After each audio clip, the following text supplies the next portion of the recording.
그녀는 우주를 정복했지만 마음 하나는 이기지 못했습니다.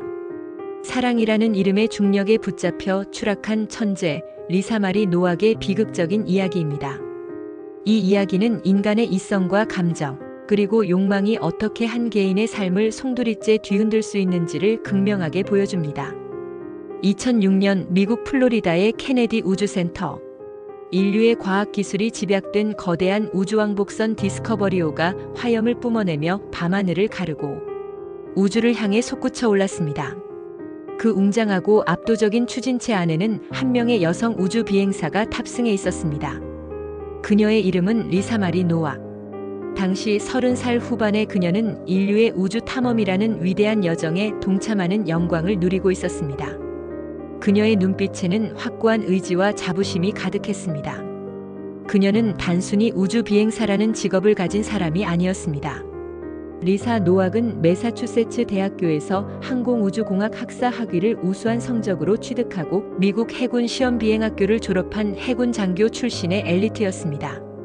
뛰어난 지성과 냉철한 판단력, 그리고 어떤 상황에서도 흔들림 없는 강인한 정신력을 겸비한 그녀는 나사의 최첨단 기술과 복잡한 시스템을 완벽하게 이해하고 다룰 수 있는 천재 엔지니어였습니다. 당시 그녀는 미국이 자랑하는 완벽한 영웅의 상징이었고 많은 젊은이들에게 꿈과 희망을 심어주는 롤모델이었습니다.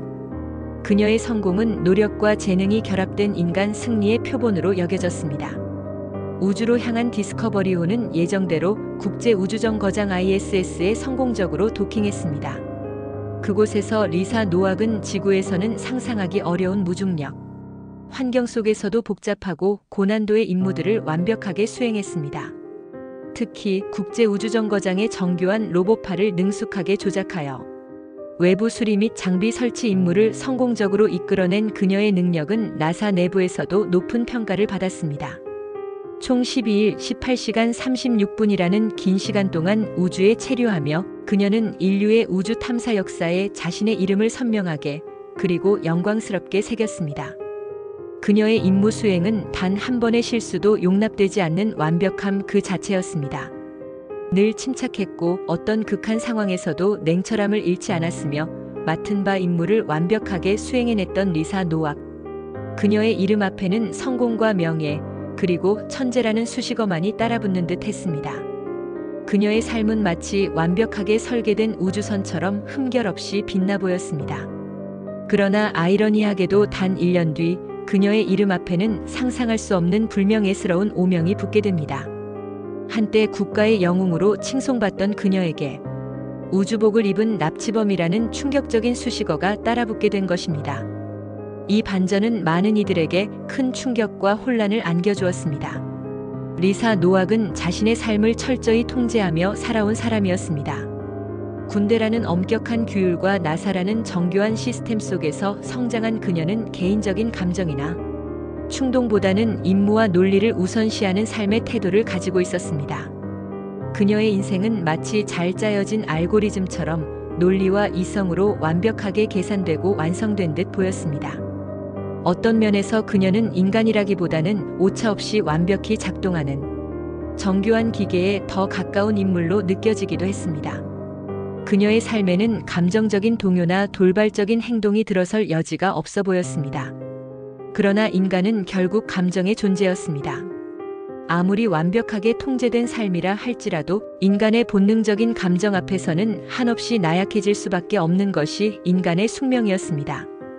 리사 노악의 완벽했던 궤도를 흔든 것은 바로 너무도 인간적이고 원초적인 감정, 사랑이었습니다. 그녀의 통제된 세계를 송두리째 뒤흔든 그 감정의 이름은 바로 동료 우주 비행사 빌 오펄레인이었습니다. 이 사랑은 그녀의 삶에 균열을 일으키기 시작했습니다. 빌 오펄레인 역시 해군 조종사 출신의 나사 우주 비행사였습니다. 리사 노악과 그는 혹독한 우주 비행사 훈련을 함께하며 서로에게 강렬하게 끌리기 시작했습니다. 극한의 환경에서 동고동락하며 싹튼 동료애는 곧 누구에게도 말할 수 없는 비밀스러운 사랑으로 발전했습니다. 서로의 가장 깊은 곳을 이해하고 의지하는 관계가 되었던 것입니다. 하지만 그들은 이미 각자의 가정을 가진 기혼자들이었습니다. 조심스럽게 시작된 위험한 관계는 결국 돌이킬 수 없는 비극의 서막이 되고 말았습니다. 이들의 관계는 금지된 열정의 불꽃이었고 이는 결국 파멸을 향한 길목이었습니다. 시간이 흐르면서 빌 오펄레인의 마음은 점차 리사 노악에게서 멀어져 다른 여인에게로 향했습니다. 그녀의 이름은 공군 대위 콜린 쉰먼. 리사 노악은 빌의 미묘한 변화를 감지했지만 애써 외면하고 현실을 부정하려 했습니다. 그녀의 내면에는 불안과 질투의 감정이 조금씩 싹트고 있었지만 이성적으로 이를 억누르려 했습니다. 그렇게 불안하고 위태로운 관계가 이어지던 어느 날 그녀는 우연히 빌의 컴퓨터에서 한 통의 이메일을 보게 됩니다. 당신의 옷을 찢어 바닥에 내던지고 사랑을 나누고 싶어. 콜린 쉰먼이 빌 오펄레인에게 보낸 뜨거운 연애 감정이 노골적으로 담긴 그 문장은 마치 리사 노악의 심장에 꽂힌 날카로운 흉기처럼 그녀의 완벽했던 세계를 산산조각 냈습니다. 이 한 문장은 그녀의 모든 이성을 마비시키고 감정의 폭풍 속으로 그녀를 밀어넣었습니다. 그 순간 리사 노악 안에 남아있던 모든 통제력과 이성은 완전히 무너져 내렸습니다. 오랜 시간 억눌러왔던 분노와 질투 그리고 배신감이라는 원초적인 감정만이 그녀의 정신을 지배했습니다. 이성은 사라지고 오직 격렬한 감정만이 그녀의 행동을 이끌었습니다. 그녀의 마음속에서는 복수심과 절망감이 뒤섞여 폭주하기 시작했습니다. 리사 노악은 콜린 쉰먼이 플로리다 올랜도 공항에 도착한다는 정보를 우연히 알게 됩니다. 그리고 이성을 상실한 채 충동적으로 자신의 차에 몸을 싣고 무작정 올랜도를 향해 돌진했습니다. 그녀의 목표는 오직 하나, 콜린 쉰먼을 막는 것이었습니다. 그녀의 여정은 휴스턴에서 올랜도까지 약 1440km에 달하는 기나긴 거리였습니다. 광기 어린 분노와 집착에 사로잡힌 그녀는 화장실에 들를 시간조차 아까워했습니다. 그래서 그녀는 과거 우주 임무를 수행할 때 사용하던 성인용 기저귀를 착용했습니다. 이는 그녀가 이 임무를 얼마나 절박하고 진지하게 받아들였는지를 보여주는 섬뜩한 증거였습니다. 마치 우주 임무를 수행하듯 어떤 방해도 받지 않고 목표에 도달하기 위한 그녀만의 뒤틀린 방식이었던 것입니다. 그녀의 트렁크에는 평범한 여행용품 대신 칼, 밧줄, 망치, 최루 스프레이, 그리고 비비탄 권총이 실려 있었습니다. 그녀는 모든 것을 끝내기 위한 잔혹하고 철저한 준비를 마쳤던 것입니다. 그녀의 행동은 이미 통제 불능 상태에 놓여 있었습니다. 이틀간의 광기 어린 여정 끝에 리사 노악은 올랜도 공항 주차장에서 콜린 쉰먼을 발견했습니다. 그녀는 범행을 은폐하려는 듯 가발과 선글라스로 얼굴을 가리고 콜린 쉰먼에게 접근했습니다. 그리고는 연기를 하듯 울먹이며 동정을 유발하는 말을 건넸습니다. 남자친구에게 버림받았어요. 차 좀 태워주실 수 있나요? 쉰먼은 낯선 사람의 도움 요청에 경계심을 느끼고 경찰을 부르려 했습니다. 그 순간 노악은 쉰먼의 차창이 살짝 열린 틈을 타 준비해온 최루 스프레이를 난폭하게 뿌렸습니다. 하지만 쉰먼은 재빨리 차에서 빠져나와 몸을 피했고 그녀의 소나기에서 벗어나 도망쳤습니다. 결국 노악은 공항 경찰에 의해 현장에서 체포되고 말았습니다. 그녀의 치밀한 계획은 이렇게 허무하게 막을 내렸습니다. 체포 직후 그녀의 차 안에서는 범행에 사용될 것으로 보이는 흉기와 라텍스 장갑 그리고 희생자를 유기할 목적으로 추정되는 쓰레기 봉투까지 다량으로 발견되었습니다. 이 충격적인 사건은 순식간에 전국 뉴스로 보도되며 미국 사회를 발칵 뒤집어 놓았습니다. 한때 국가의 영웅이자 나사의 자랑이었던 여성 우주 비행사가 저지른 엽기적인 범죄 행각에 언론은 그녀를 우주복을 입은 납치범이라 부르며 나사의 명예를 조롱했습니다. 대중은 충격과 동시에 그녀의 행동에 경악을 금치 못했습니다. 그녀의 몰락은 곧 나사의 이미지 실추로 이어졌습니다. 체포된 리사 노악은 살인미수와 납치미수 등 여러 중범죄 혐의로 기소되었습니다. 하지만 재판 과정에서 그녀는 극심한 정신적 불안 상태를 호소했습니다. 장기간의 우주 임무와 개인적인 스트레스가 겹쳐 우울증과 강박, 불면증을 오랫동안 앓고 있었다는 주장이었습니다. 실제로 그녀는 우주 비행사 선발 과정에서부터 고도의 스트레스와 압박을 견뎌야 했으며 우주에서의 고립감과 임무의 중압감은 그녀의 정신 건강을 쇠약하게 만들었을 가능성이 높았습니다.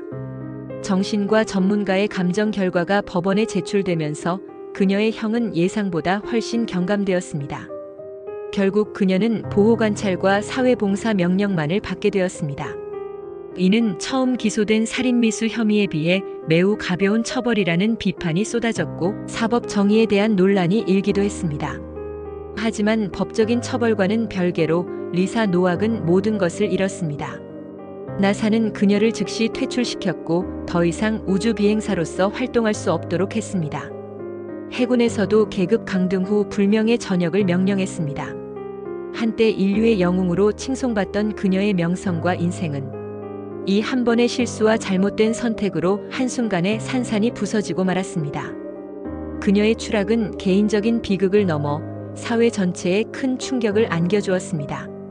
아이러니하게도 그녀의 사랑을 저버렸던 빌 오펄레이는 사건 이후 콜린 쉰먼과 결혼하여 가정을 이루었습니다.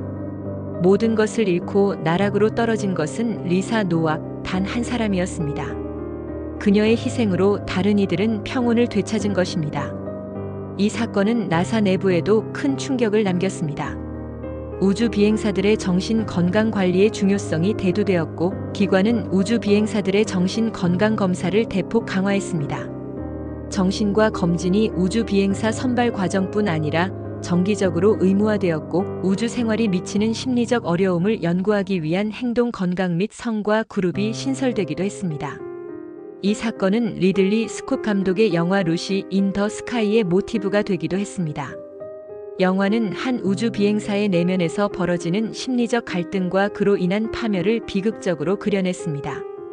리사 노악의 이야기는 단순한 가십거리가 아니라 인간 본성에 대한 깊은 질문을 던지는 사례가 되었습니다.